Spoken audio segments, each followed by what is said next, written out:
It's finally here, people. Torment, Tides of Ranmenera.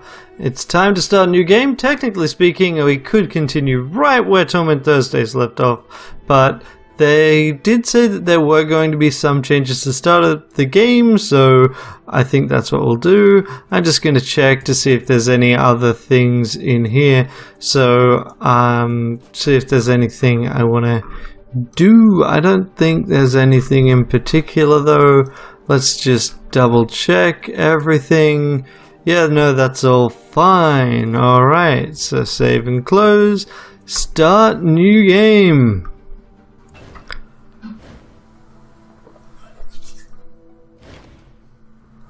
Let's go with the final choice. I'm only really planning on playing this once. But I made this decision a while ago as to the class and descriptors and everything I was going for. I think I'm going to go with a female cast-off. Your mind wakes in darkness. Aching cold sets into an unfamiliar body. A distant howling surrounds you, louder with each passing second. Insistent and invisible hands slap and tear at the membrane that protects you. Your first emotion is an involuntary and formless panic.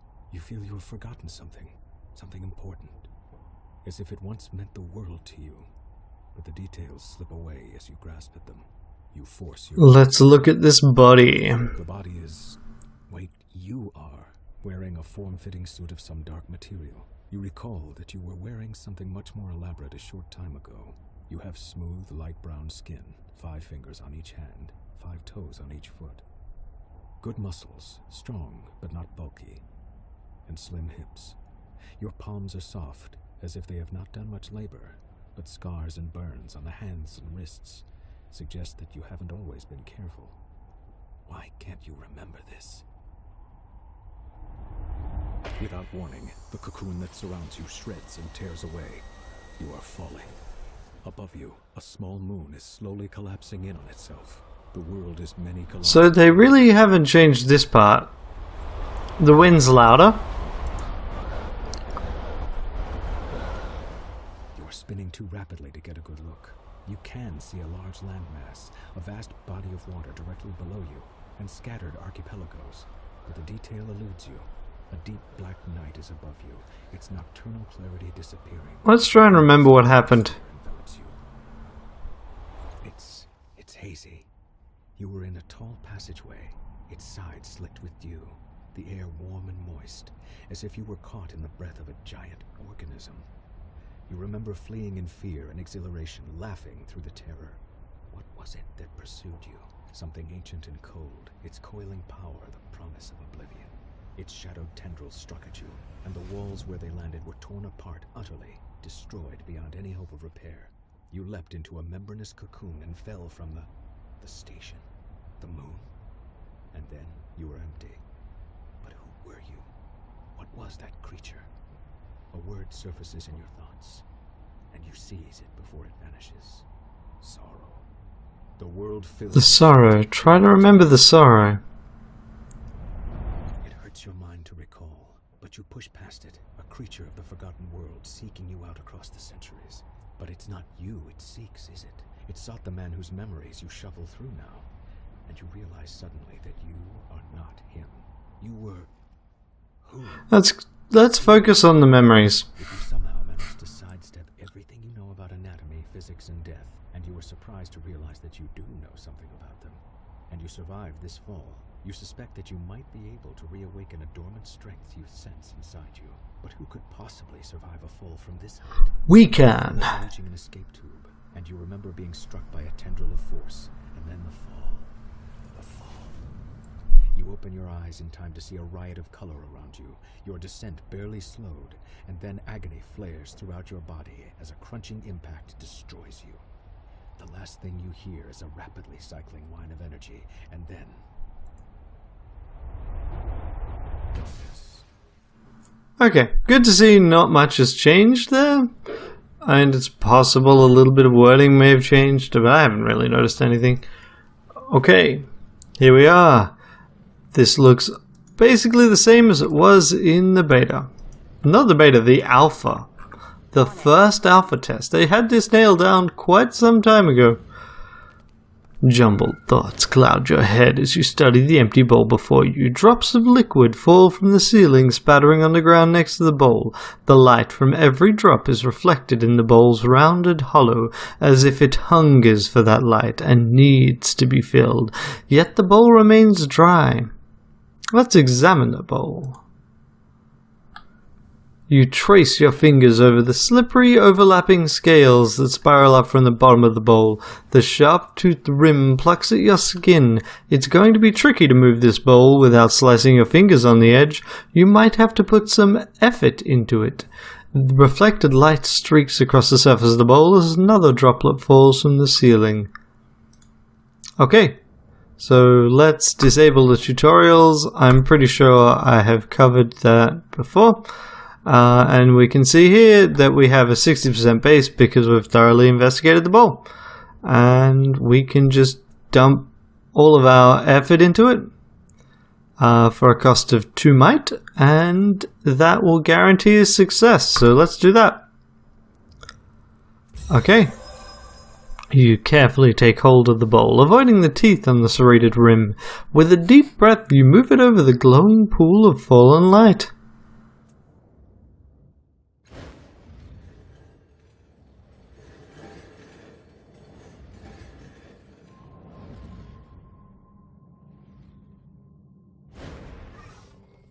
Drop by drop, the bowl fills, ripples spreading over the blurred outline of your reflection. A pale blue luminescence stretches into the corners of the room.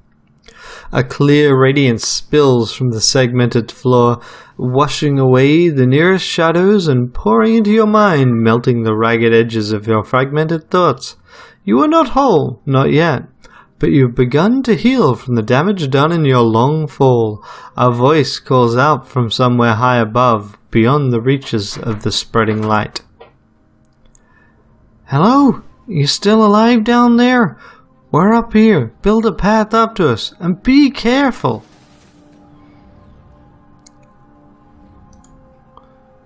Okay, so I'm pretty sure, yeah, so pulls of 5. I suspect this hasn't changed much, if at all, from the Title Surge update. As soon as you touch the orb, a memory floods your mind. You stand in front of a rusted door. The air is humid and dank. You've had a moment's respite from this waterlogged hell, a bubble of stale air your resting point. You've breathed water before and you've lived decades beneath the waves, but this body's an air breather, and the constant pressure has been crushing you ever so subtly. Worse, your companion's mind seems to be wandering from the task at hand. He's a genius with machines, as you well know, but now he seems distracted. The device in his hands is covered in knobs, wires, and antennas. He believes it can get the two of you through the corroded corridor, but he's merely staring at it. Perhaps he's lost faith in his invention. But that's hardly your concern. This mission cannot be delayed. It must proceed. Okay, let's go with deceive him by telling him you've heard sounds of pursuit. Your words echo clearly and he looks up surprised as you cut through his indecisive daze. He grimaces and says, "Alright, we'll be through the door before they catch up."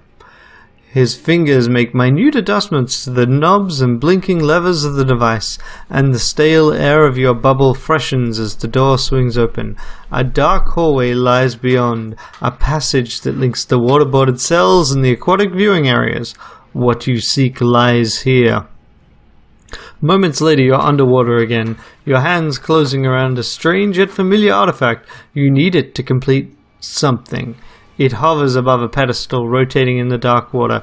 An electric current runs through your fingers as your hand crosses the vertical plane of the pedestal, and an iridescent field coalesces so fast that the wave of pressure dazes you for a moment. The rising pulse of a sonar alarm ripples through the water.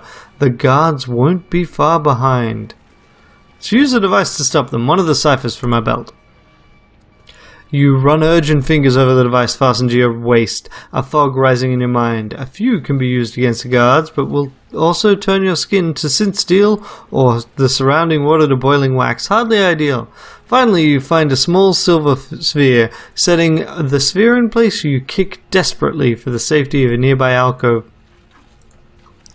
The sphere whirls and unfolds into a spiraling vortex. The sphere at its center speaks a few polite words in an ancient language, then begins draining the surrounding water into itself at alarming speed. The approaching guards shout and scream as they too are sucked into the whirlpool and ripped to pieces. You allow yourself a fleeting smile, but are all too aware that more alarms are going off in the distance. The memory begins to fade, as if you are being drawn backward through a tunnel, and you begin to hear more pylons rising from the pit. Something is wrong. The events within the orb have settled into the gap of your mind, but the edges of it are rough, as if the memory itself is not truly yours. There's something else, a gust of sour air pulling at you, like a predator inhaling the scent of its prey at the end of a dark, whispering field.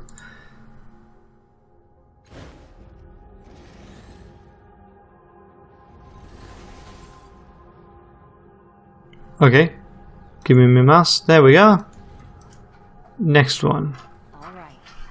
So these are still here. I'm definitely going to be back here. You stand beside a woman on a verdant crag. Beneath the two of you is a broad plateau towering above the overgrowth far below. Strange machines have been built into the cliffside, presumably for reconnaissance or defense. A metallic disc gleams from the center of the plateau. Your self-aware humanoid machines drill into the base of the cliffs below. If you were looking for a sanctuary, and you were, desperately, this seems like the right place. I don't know about this, the woman says, her voice flat and neutral. Her face is turned away from you. What makes this place any more secure than the other ones we've found? Use your charm to persuade her of the merits of the strike, and remind her of the time constraints. A cloud passes over the sun as you engage her in spirited friendly debate, pointing out the footprint of a prior world civilization whose power remains untapped. After a few minutes she laughs, raising her hands in mock surrender. Stop, stop, your servitors are down there. You've already chosen this as the site, haven't you? She waits for your affirmation and says, Alright, I'm convinced. The two of you sketch your plans for the sanctuary, drawing schematics and architectural diagrams. Then you descend onto the plateau to examine the open ground. The woman suggests having one of the servitors build a servitor for your time here. You try to draw one of the constructs away from its task, but it doesn't respond to your voice. When you lay a hand on its shoulder to reinforce your command, it whirls and strikes you across the face with inhuman speed. It turns its back to its task, ignoring you. Your companion helps you rise, laughter in her eyes. It seems your construct has some other idea. What's the matter with it? Look for a deeper solution. Perhaps it's an effect of the metallic disc itself. A mist falls onto the plateau as you wrap a fiber shielding mesh around the construct's skull. The mesh powers up, protecting the construct's mind from any trans-dimensional emissions that might be in the area. Taking a deep breath, you repeat your command. Acknowledged. It obediently trembles to the side of your new shelter. The image freezes, then fades, and you feel the memory filling the gap in your mind, blocked by jagged block. You stagger, clutching your head. Reclaiming your memory hurts. And once more, there's something else. Hairs lift one by one on the back of your neck. Something beyond this room can sense what you are doing, and it's hunting you. You know, I kind of miss the original thing of this setting up your initial pools. I mean, they obviously abandoned it back in the title surge, but it makes this feel less pointful. I get that it's still setting up your default choice for your descriptor, but it's still kind of disappointing. A vision of a city springs up around you. Your city, in flames and under attack. Her defenders have fought and died all day, and still the attackers keep coming. They fight as if your destruction were demanded of them. They care nothing for mercy, surrender, or plunder. What they want is blood.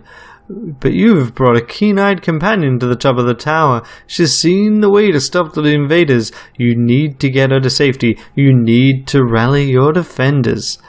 But even as you turn toward the door of the tower, two of the attackers descend from a hovering machine. You don't have time to strike at them before they land. One is brutishly large, his weapon a vibrating axe. The other is slim, sheathed in glossy armor and holding a hilt with a sizzling invisible blade.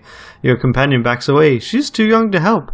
Your enemies advance single file, confined by the parapet.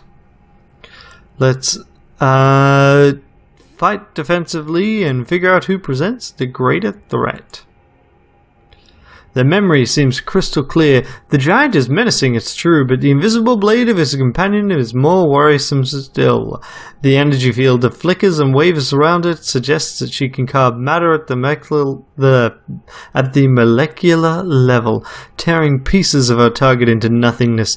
If you're to save yourself, your best bet is to tackle her first. She's stuck behind the giant, waiting her turn to attack you, unable to bring her weapon to bear until he's out of the way. But it's clear she expects him to handle you, and her eyes rove behind you and focus on your ward. She's certainly not expecting you to dive between the giant's leg and come up inside her guard. She can't bring her blade to bear in time, and you drive your dagger up under her chin. You catch her before her deadly blade drops onto you and spin her around. The weapon slashes into the giant, and he topples, bisected. The immediate threat ended, you focus on finding a way back to your allies. You open the tower door and rush down the stairs. The door at the base of the stairs is slightly cracked, opening just a bit into the hall, and you hear more of the enemy soldiers beyond. Let's go with crack the door open to sneak past them. You press yourself against a gleaming door, easing it open, and your breath catches in your throat as it squeaks quietly, the sound like a bell in your memory. You pause, but the soldiers in the hall continue to talk. You push again, squeeze yourself through the narrow opening, and creep down the blood-stained hall. The memory begins to fade, and you find yourself back in your own body. Your temples throb with the racing force of your heartbeat, and the reclaimed memories blaze within you, like a bonfire on a mountain peak, visible to every predator for kilometers around. A tremor rocks the floor beneath you as though a massive fist has struck the room itself. Swaying on your feet, you see frantic movement within the borders of a mirror at the edge of the room. And now we can get our descriptor. And our class, as I recall. Go. Interact. The border of this mirror is lavishly decorated with a dizzying number of interlocking symbols. Daggers, masks, paintbrushes, amulets and more, but that's nothing compared to what you see in the glass. You see a vast crowd of people, exact doppelgangers of you, shoving and arguing with and fighting each other. Most are drab imitations of you, but a precious few are vivid and pull at your attention. Each of them bears an intricate pentagonal tattoo on their head. In their eyes, their actions, you see the memories you've discovered within the orbs and the choices you've made, shining like distant stars. Your hand twitches at your side, and though some of the bright doppelgangers ignore you, an even smaller number immediately turn to you, waiting for you to choose them and learn what you might become. A rumble shakes the room. A slow vibration spreads from the darkness below, rippling towards the ceiling. Let's point at the doppelganger with a charming smile. The doppelganger swaggers out of the crowd, speaking in a warm, sincere voice. It tells you an outrageous story, punctuated with confidential asides, emphatic gestures, and twists that defy your every expectation. Though you're almost certain this tale is packed with lies, you'd be hard-pressed to separate them from the truth. The doppelganger finishes its story with a flourish and waits for your decision. Yes, that is who I am. The remaining doppelgangers scatter for the edges of the mirror and vanish. Your chosen identity steps forward. Its appearance changes as it steps out of the rippling glass. Its face reflects confidence and cleverness. Shadows of weapons flicker in and out of its hands, and a few devices shimmer on its belt. You get the feeling you would be comfortable in a variety of situations. The word Jack sounds in your mind. Your doppelganger continues walking, stepping into you, filling you, making you whole. Your decision rings out into the cavernous vault room, awakening and unlocking vast mechanisms behind the walls. Suddenly, a grotesque noise rings through your shared world, like a bell if bells could rot. Something is coming. The mirror fades, leaving a dark, open doorway. You take a deep breath and step through. Okay, so now we've got the actual character creation. So here is our last cast off. By default, we had Charming Jack based on the decisions we made. I don't want to be a Jack. I actually specifically want to have a feature that one class has. But let's just go through them for any of you that are new. If you're not new, then I would recommend moving to the next episode or to the last few minutes where I will go through my final decision. So firstly, we got 3 different classes, right? Glaive is your fighter, right? Glaives are elite warriors in Ninth World. They get weapons, they get armor, they get a bunch of things related to that. So here you can see you get more might and speed, you get more health, and you get more health again. And, you know, it's not a bad choice, but only if you actually want to fight a lot, which I don't. Jacks are kind of the midpoint. They're the, as it says here, intrepid explorers, jacks of all trades, hence the name, and, you know, harkens back to fables involving a wily, resourceful hero, or seems to be named Jack. So jacks are very flexible. They get some esoteries, which are spells, and they get some fighting skills, and they've also got the ability flex skill, which basically lets you pick a skill that you want for a day at a time. And that's a pretty useful thing to have. It makes you very flexible when it comes to trying to get advantages. If you're in an area where a particular skill is very useful, you can use it without needing to wait to level up, and you don't need to worry about, oh, it turns out to be useless in Act 2 and beyond, because it only lasts until you rest. So it works out pretty well.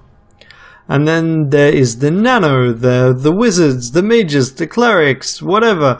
They have a lot of esoteries, they can carry more fancy magical items, and that's really the thing that I care about here. They also get more intellect pool, and in general I suspect that intellect will be more important than might and speed, and in particular, the next part is they're the only ones with access to one particular ability. So I'm going to get some intellect and some speed. I'm mostly going to let might just sit by itself. I don't really care too much. I'm going to try and avoid fights as much as possible. So in fact, you can see I've got an inability with heavy and medium weapons. So I really don't want to use weapons at all. And if I do, I want light weapons, which generally will do less damage. This is the ability that I want though. Scan thoughts. The ability to be a mind reader, to read surface thoughts, is really nice, and I wanted it, and this is exactly why I am going nano. Okay, so I get one other ability, so I can get a defensive thing, I can get the ability to heal people, okay, and I can teleport, or I can carry one more cipher. I think I'm going to get the ability to heal, especially since what I want to do is I want to get one intellect edge, which will basically make that free 5 times a day, which is pretty good in my view.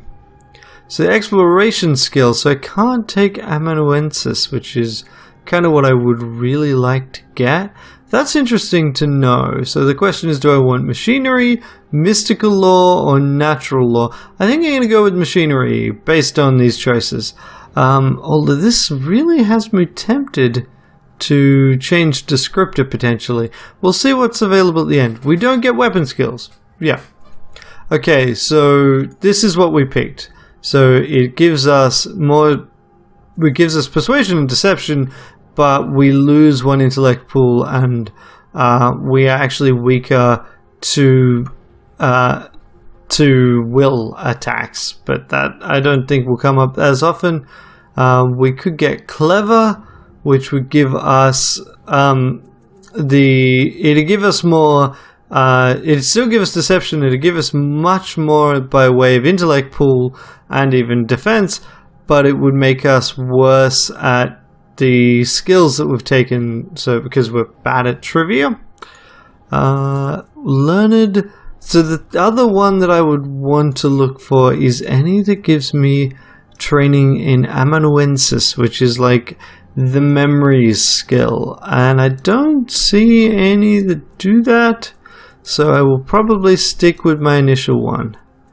Yeah, no, like learned is the opposite of charming. Oh, here we go, intelligent. Okay, I'm actually going to get this. I think that charming is a really good one to have, but I really want that amanuensis, not amanuensis. I'm getting things mixed up with Fallen London, because I specifically want to make sure that I can get as many memories as possible. It's proven really useful in Sega's Cliffs, and it's one of the cooler parts of this character, that link with the changing god, so that's what I'm going for. So I'm just going to try and brute force my way past the lack of deception and that kind of thing, but that'll be fine, I'm sure. So we are an intelligent nano. Smart wizard. Yep, that seems good. And there we are. So next time we will talk to the ghost, because there's a lot of chatting to get on with here. Until then, have a great day. Bye.